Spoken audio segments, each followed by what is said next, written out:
Hello everyone, this is Josie. I'm back to share what I've done with my Prima watercolor pencils.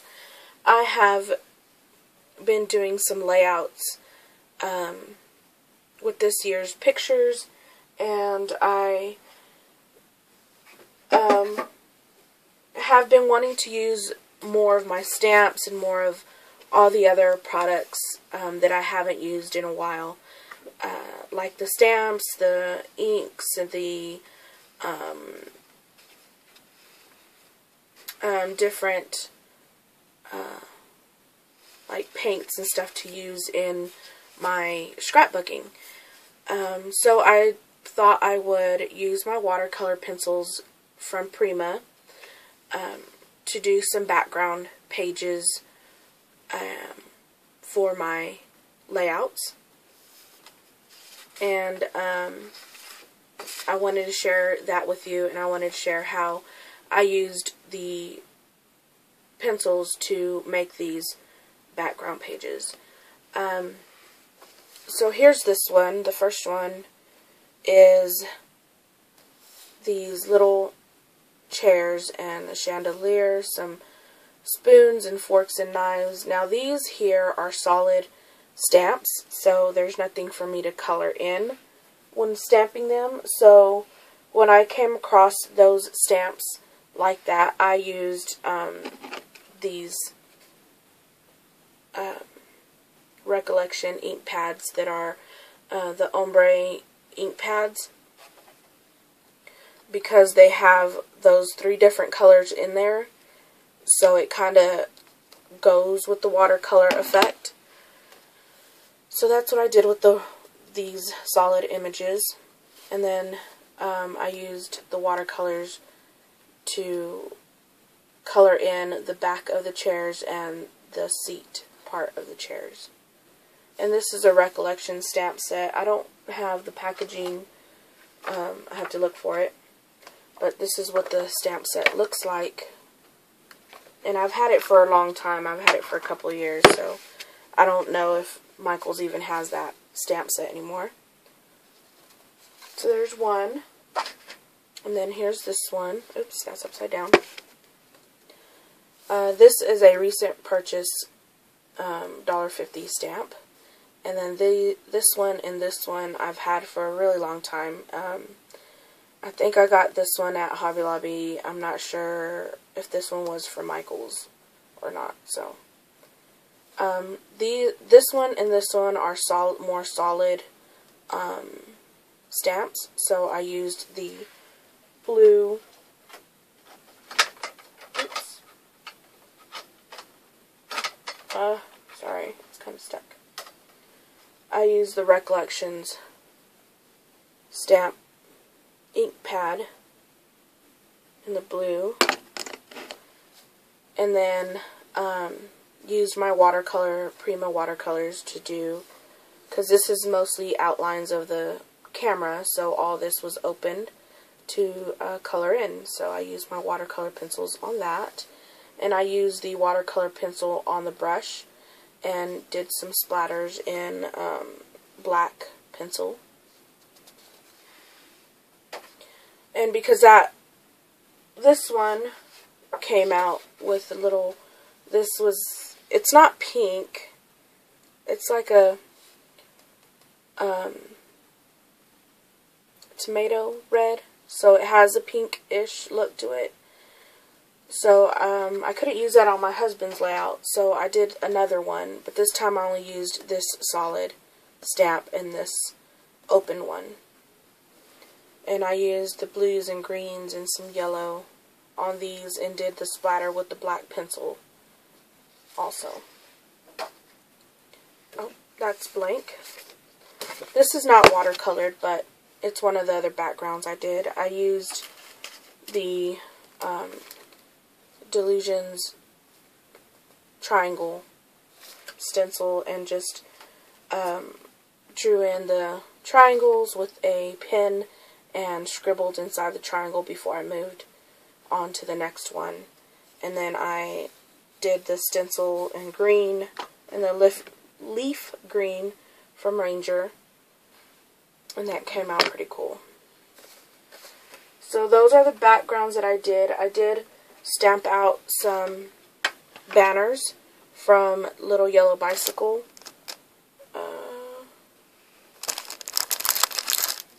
Here it is. So it has these different designs, and then it has this solid lined banner, so you can stamp over your design and make a solid line around it.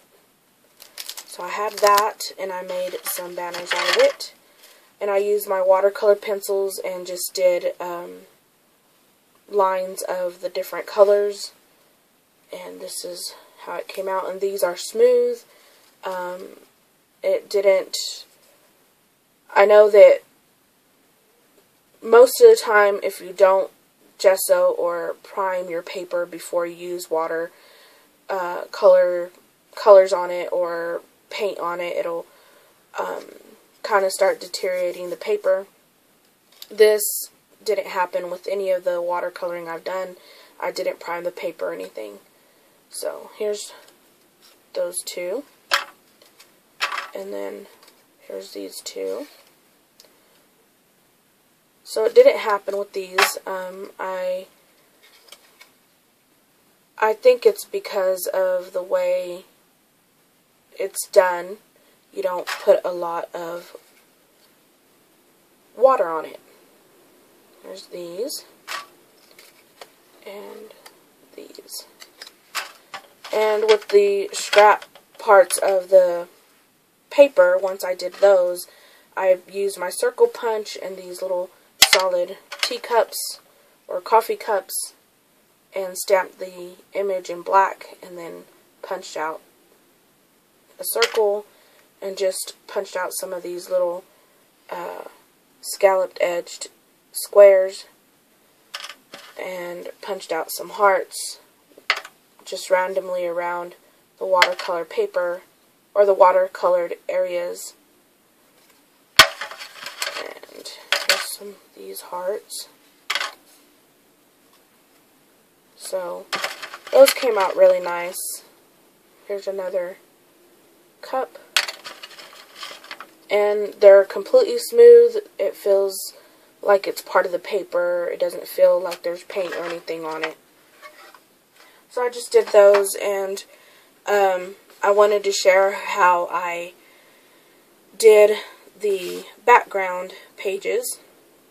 I tried to do this video before, so I had already done this part, but I just grabbed a piece of white cardstock, and this is a thick cardstock. It's from Michaels. I believe it's 110-pound cardstock, I think. And I used this stamp here from My Mind's Eye, and just stamped some clusters and in different spots. And the stamping wasn't perfect, which I think it brings a little more to your background page when it's not completely a perfect stamp. So like this one didn't stamp all the way, and I think that looks cool. Somehow I moved my hand or something, and it looks like the black ink bled, but it's just the way I ended up stamping. So I showed how to do this, and I'll show it again since I kind of took too long on the other video. So all I do is, I already have my pencils pulled out right here that I'm going to use on these flowers. And, oh, let me tell you which Prima pencils I have. I only bought 4 of the sets because a lot of the other sets have the same colors that are in these different ones. So I didn't want to just buy those because they were labeled differently when I have the same colors going on in here. Now there is just a few of the pencils that are in the other packages, and they're not in any of these 4. Just a few of them, but not enough for me to purchase all the other ones. So the only ones I purchased were the spring and fall. the Basics, Earth Tones, and Scenic Route. Those are the ones that I purchased, and I'm going to use 3 pencils out of the, I think it's out of the Spring and Fall. Yeah, I'm going to use 3 of the pencils out of the Spring and Fall. And I picked up this technique from Inky Quill. She does mixed media and Project Life and scrapbook layouts, and I really like the way she was using her pencils, so that's how I'm going to be doing this, and I'll show you the best I can this way on what I'm doing. So the first pencil I have here is number 26, and it's like a light pinky peach color, and what I'm doing is I'm pressing down on my brush to bring the water downwards when I press on the barrel to get water out of it. And these water brushes are from Michael's, or no, Hobby Lobby. They come 3 in a pack. There we go. And they're $5.99. You can use a coupon on them.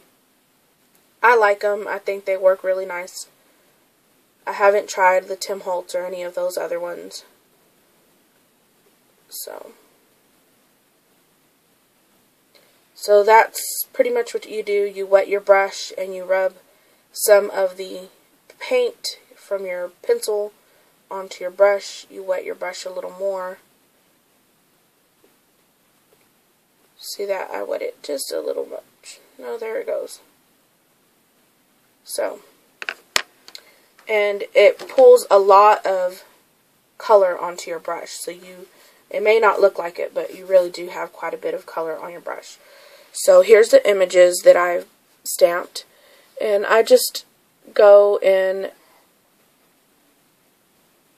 random places. I don't want to be perfect on this because I do want it to have the watercolor effect.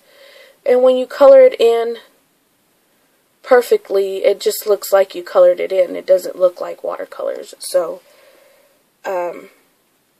my brush is a little dry, so I'm just pressing it down on my desk while I'm pressing the barrel to get some of the water out.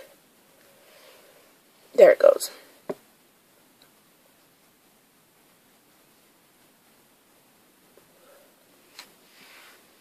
And I'm getting a little more color on my brush.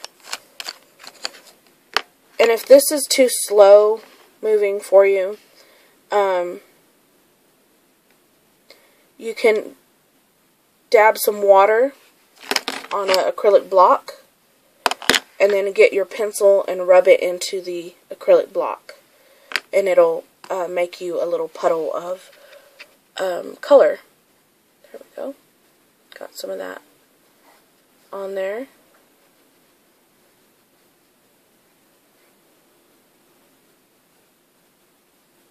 And by doing this, it doesn't warp the paper, and it dries super fast, and it doesn't deteriorate the paper. I know a lot of times people use gesso and stuff like that because it'll deteriorate the paper. Doing it this way doesn't, and this dried pretty quickly, and it's smooth. There's no roughness on there from the water deteriorating the paper, and it's not warped. As you can see, there's no warping. That's bent right there, but that's because I'm holding the paper right here. So now I'm going to rinse off my brush by pressing the barrel a little bit, tapping it on here, and it's cleaned off. Now I'm going to use the number 30. And I'm going to do the same thing with this one. I'm going to press down on the barrel to get some water while I'm tapping here, once I see there's plenty of water on there, I stop pressing the barrel and just pick up some of that paint, some of that color on here. And then I go back in here and I go over the spots that are white. And I like that look where it's not bleeding over to the white part, it's just I'm not being really careful, so my bristles are going over to outside of the image, and I like that, so it doesn't bother me, you know. And plus I'm doing it like this and not on a desk or anything. Oh, is that not showing? I haven't been showing it. See how it just fill in those white spots right there.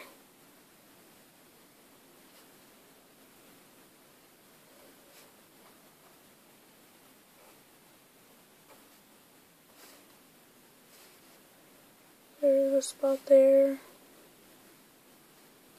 Spot there. One there. I'm just tapping my brush wherever there's a spot, or if I want some of this color mixed on top of the other one, which it doesn't mix because, like I said, they dry super fast when you do it this way, and so the color underneath is already dry by the time I'm using the second color on top of it, so it doesn't get muddy or anything like that. For the center, I'm just going to clean off my brush and use this orange color, number 21. Do the same thing on this one.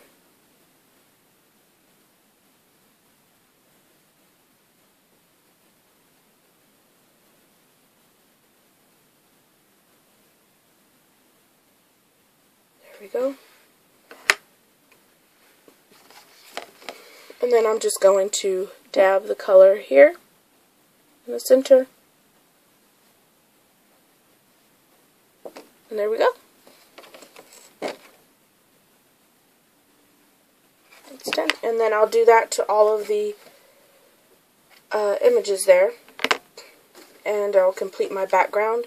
And if you want to do some splatters, you could just wet your pencil really nicely. Let me see. I'm going to do number 30. This one's the darker color. So I'm just going to press on here, on the barrel, get plenty of water out of that.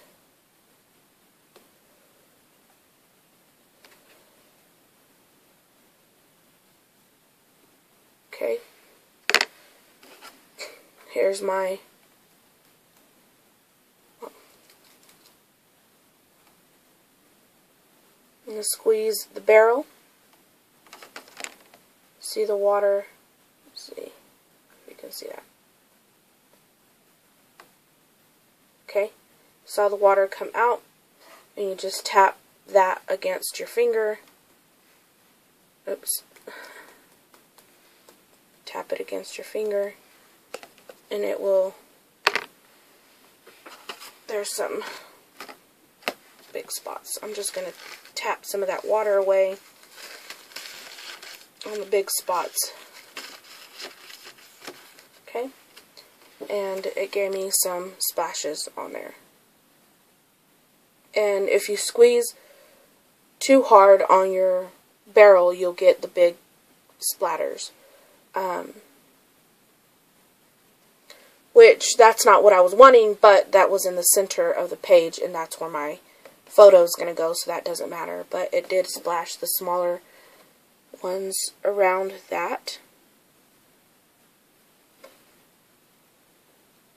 So you can do that too. So that is my share of my watercolor pencil from Prima, and how I'm making my backgrounds for my scrapbooking layouts. And you could do that for cards and stuff too,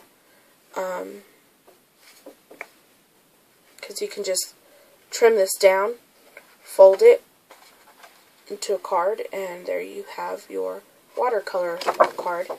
So, thank you so much for watching and for commenting, and I'll see you next time. Bye-bye.